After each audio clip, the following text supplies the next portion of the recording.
এবারও ফাইনাল খেলবে বর্তমান বিশ্ব চ্যাম্পিয়ন আর্জেন্টিনা, আর এতে সহযোগিতা করছে স্বয়ং ফিফা। 2026 বিশ্বকাপের নকআউট পর্বের শেষ 32 লাইন আপ নিশ্চিত হওয়ার পর এমন অভিযোগই উঠেছে ফিফার বিরুদ্ধে। শেষ 32 থেকে ফাইনাল পর্যন্ত আলবিসেলেস্তাদের সম্ভাব্য প্রতিপক্ষ দেখার পর থেকে এই অভিযোগ জোরালো হয়ে উঠেছে।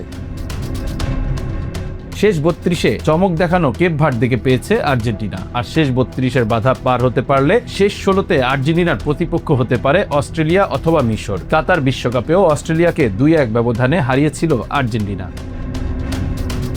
কোয়ার্টার ফাইনালের মঞ্চে পৌঁছালে লড়াইটা কিছুটা কঠিন হবে। সেখানে লিওনেল স্কালোনির শিষ্যদের টপকাতে হবে কলম্বিয়া অথবা পর্তুগালকে। যদি সব বাধা পেরিয়ে আর্জেন্টিনা সেমিফাইনালে পা রাখে, তবে সেখানে তাদের জন্য অপেক্ষা করতে পারে চিরপ্রতিদ্বন্দ্বী ব্রাজিল অথবা শক্তিশালী ইংল্যান্ড। ব্র্যাকেটের সমীকরণ অনুযায়ী সেমিফাইনালের আগে ব্রাজিলের সঙ্গে দেখা হওয়ার কোনো সুযোগ নেই, আর সবশেষে মহাকাব্যিক ফাইনাল ম্যাচে আর্জেন্টিনার মুখোমুখি হতে পারে অন্য প্রান্তের অন্যতম সেরা দল ফ্রান্স, স্পেন, নেদারল্যান্ডস অথবা জার্মানি।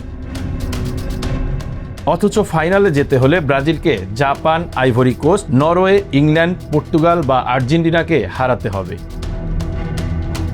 বিশ্বকাপের গ্রুপ পর্বের হিসাব নিকাশ শেষ হতে না হতেই ফুটবল প্রেমীদের মাঝে এখন শুরু হয়ে গেছে নকআউটের চুলচেরা বিশ্লেষণ। কেউ কেউ বলছেন ফাইনালে পৌঁছাতে হলে যে কোনো দলকে কয়েকটি বড় দলের মুখোমুখি হতে হবে, আবার কেউ কেউ বলছেন আর্জেন্টিনার জন্য ফাইনালের পর কিছুটা সহজ করে দেয়া হয়েছে।